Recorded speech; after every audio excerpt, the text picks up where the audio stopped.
ईमानदारी का वरदान।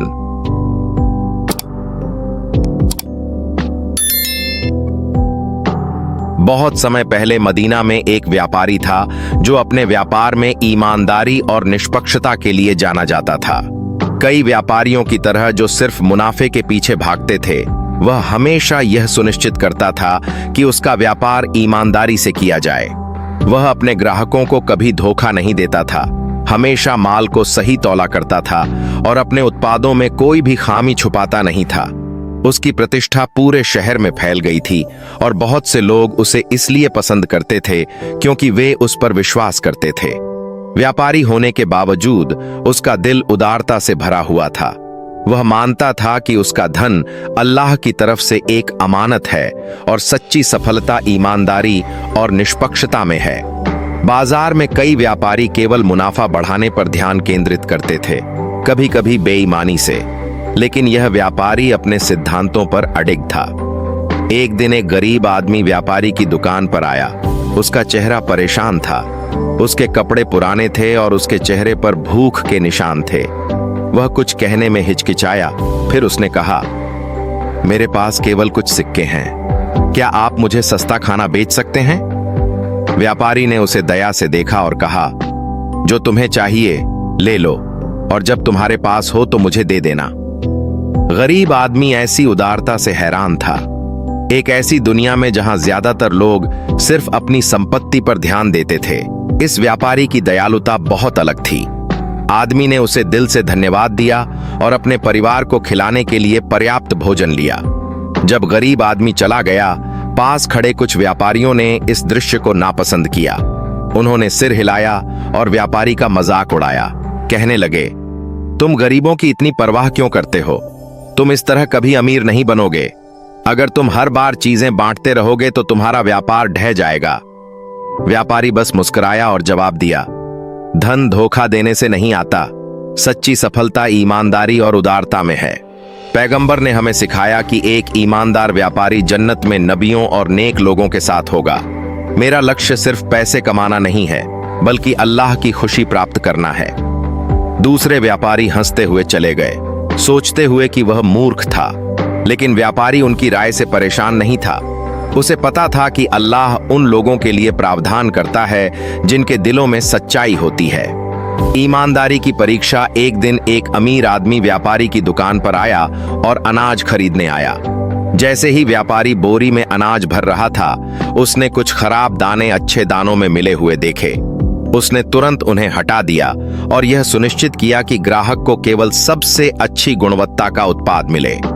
अमीर आदमी ने उसकी ईमानदारी को महसूस किया और मुस्कुराते हुए कहा, ज्यादातर व्यापारी इन खराब दानों को नजरअंदाज कर देते और मुझे बेच देते, लेकिन तुम अलग हो, इसीलिए मैं हमेशा तुमसे ही खरीदता हूं।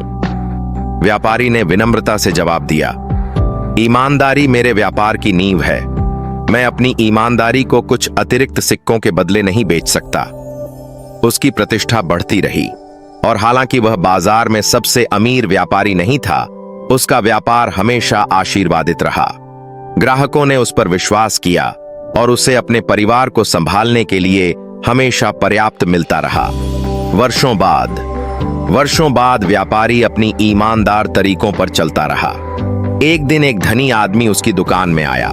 व्यापारी ने पहले उसे पहचाना नहीं, फिर वह आदमी मुस्कुराया और कहा, क्या तुम मुझे पहचानते हो? व्यापारी ने ध्यान से देखा और समझा कि यह वही गरीब आदमी है जिसने कभी खाने के लिए मदद मांगी थी। वह आदमी बोला, कुछ साल पहले तुमने मुझे जब कुछ नहीं था तब मदद की थी।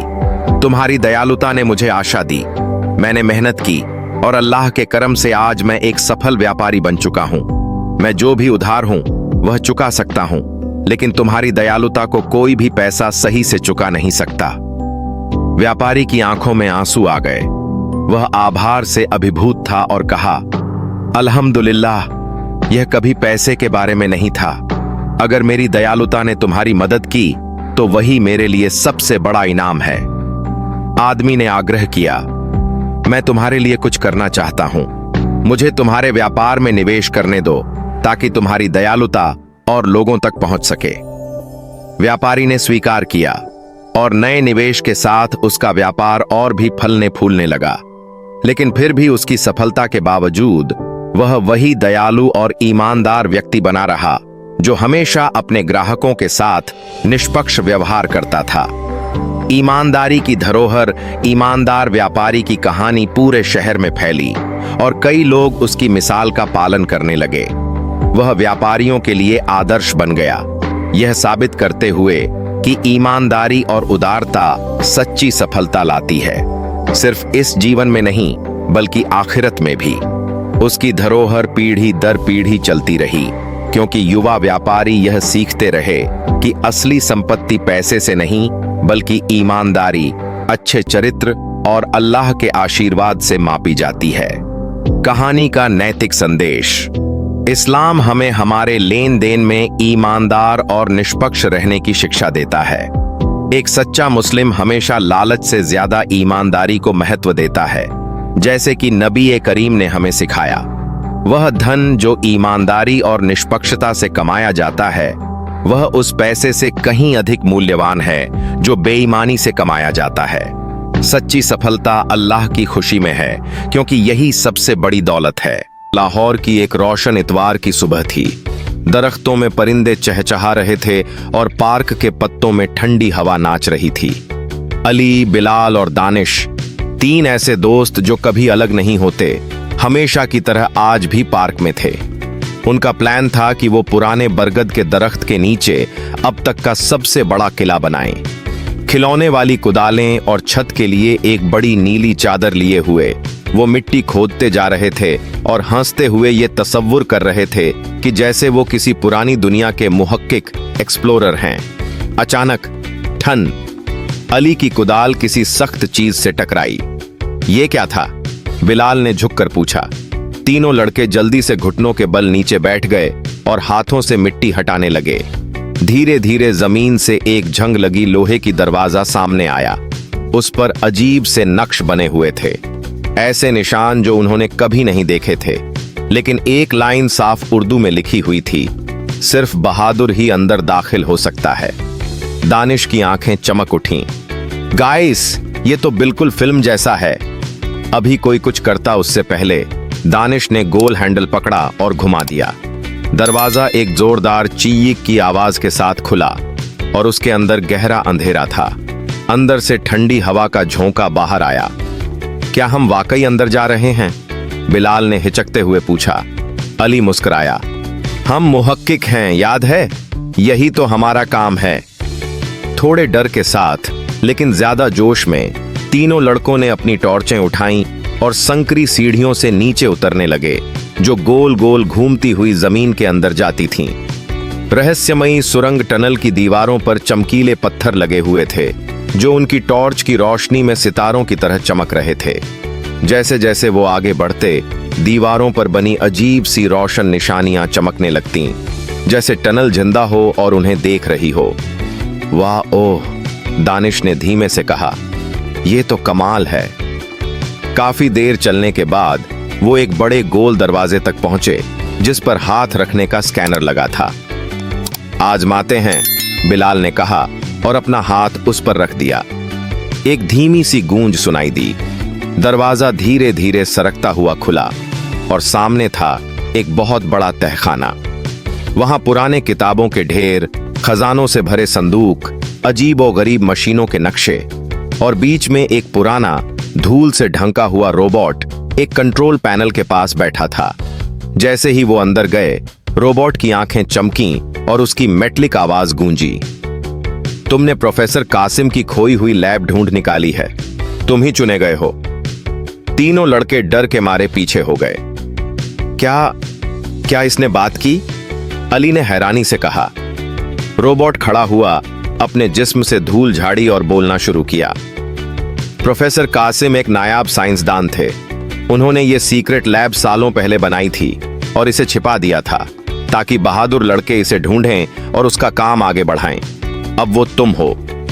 उसने उन्हें एक पुराना सुनहरे कपड़े पर बना नक्शा दिया। उस नक्शे में और भी सुरंगें थीं, जो पूरे शहर से जुड़ी हुई थीं, जहां और भी इजादें, रहस्य और आविष्कार छिपे हुए थे। वादा अली ने नक्शा देखा और फिर अपने दोस्तों की तरफ देखा। ये बहुत बड़ा राज है, किसी को नहीं बताना चाहिए, मम्मी पापा को भी नहीं। बिल्कुल, दानिश ने कहा, यह सिर्फ हमारा सीक्रेट है। फिर उन्होंने अपने हाथ एक साथ रखकर कसम खाई, हम प्रोफेसर कासिम का राज संभालेंगे और हर सुरंग की खोज करेंगे, हर हाल में। अचानक लैब की रोशनी धीमी हो गई और रोबोट के सीने से 3 चमकते हुए कंगन बाहर निकले। हर एक पर लड़कों का पहला अक्षर लिखा हुआ था। ये तुम्हारे लिए हैं, रोबोट ने कहा। ये सुरंगों की चाबी हैं और भी बहुत कुछ। जब शाम को वो लैब से बाहर आए, दरवाजा धीरे से बंद हुआ और फिर से मिट्टी में छुप गया। पार्क में किसी को भी कोई शक नहीं हुआ। उस दिन के बाद से हर शाम उनके लिए एक नया मिशन बन गई। नक्शा लेकर नई सुरंगों की तलाश, दुकानों, लाइब्रेरी और स्कूलों के नीचे छिपी हुई लैब्स को ढूंढना और उन अद्भुत इजादों को जानना जो किसी और को नहीं पता थीं। उनकी दोस्ती और मजबूत हुई। वो बन गए एक अजीब और खास मिशन के रक्षक, और बाकी दुनिया उन्हें कभी पता ही नहीं चला। बहुत वक्त पहले की बात है, जब इंसान इस जमीन पर नहीं थे। एक जादू से भरी दुनिया थी जिसका नाम था दरावनेरा। यहाँ आसमान में ड्रैगन उड़ते थे और हर पहाड़, जंगल, दरिया और गुफा में उनका बसेरा था। दरावनेरा में 4 बड़े ड्रैगन कबीले थे। सलारा, लाल रंग के, जो आग के मालिक थे।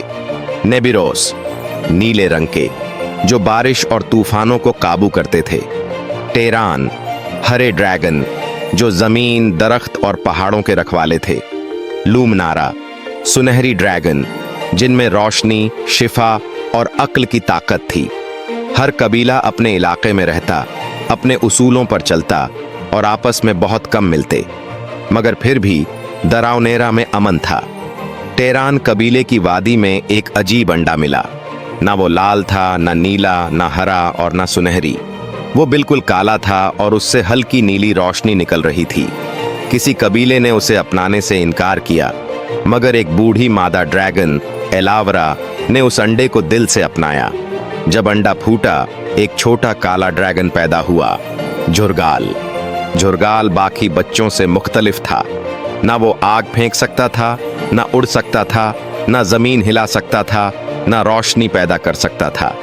बाकी बच्चे उसका मजाक उड़ाते और वो चुपचाप अकेले आसमान की तरफ देखा करता। उसकी जिंदगी तन्हाई से भरी थी। दरावनेरा के दिल में एक पुरानी गुफा थी। वहीं बंद था एक काला, बहुत ही खतरनाक ड्रैगन, रागनोर। वो 1000 साल पहले की जंग में हराया गया था और 4 कबीलों की मिलीजुली ताकत से बंद किया गया था। मगर अब पुराना जादू कमजोर पड़ने लगा। एक दिन जमीन कांपी और रागनोर जाग गया। जैसे ही रागनोर उठा, आसमान काला हो गया, जंगल जलने लगे, पानी सूख गया और बर्फीले तूफान आने लगे। कबीलों ने मीटिंग की, मगर हर कोई एक दूसरे पर इल्जाम लगाने लगा। इत्तेहाद टूट गया। ना झुरगाल ने एक सपना देखा। एक चमकदार पेड़ उसे पुकार रहा था। उसने कहा, तुम सबका मिला जुला तवाजुन हो, अपने अंदर की रोशनी पहचानो। झुरगाल एक पहाड़ की चोटी पर गया। वहां उसने अपने अंदर की सारी ताकत को जगाया। आग, पानी, जमीन और रोशनी, सब एक साथ। झुरगाल अब तैयार था। वो आसमान में उड़ा और रागनोर के सामने जा खड़ा हुआ। रागनोर बोला, तू अकेला मुझे रोकेगा? मगर झुरगाल ने एक जोरदार दहाड़ लगाई। उससे आग निकली, बारिश हुई, जमीन हिली और आसमान रोशन हो गया। बाकी ड्रैगन्स ने उसे देखा और उसके साथ आसमान में उड़ने लगे। जंग शुरू हुई। झुरगाल ने रागनोर को मारा नहीं, बल्कि उसके अंदर के अंधेरे को तवाजुन में बदला। रागनोर शांत हो गया। अंधेरा रोशनी में बदल गया। 4 कबीले फिर से एक हो गए। उन्होंने झुरगाल को ताजदार ए तवाजुन मान लिया। झुरगाल ने कहा, ताकत से तबाही आती है, मगर तवाजुन से जिंदगी बचती है। अब हर साल जब सूरज एक खास जाविये से निकलता है, ड्रैगन आसमान में उड़ते हैं और सबसे आगे उड़ता है एक काला, चमकता हुआ ड्रैगन, झुरगाल। बहुत वक्त पहले की बात है, जब इंसान अब भी जमीन पर नहीं आए थे। एक छुपी हुई वादी हुआ करती थी, ऐसी जगह जहां कोई खतरा नहीं था, बस परिंदों की चहचहाहट, पत्तों की सरसराहट और झरनों की आवाजें गूंजती थीं। उस वादी में हर किस्म के डायनासोर अमन से रहते थे। चारों तरफ ऊंचे पहाड़ और पुराने दरख्त फैले हुए थे। इस हसीन वादी में रहते थे 3 पक्के दोस्त।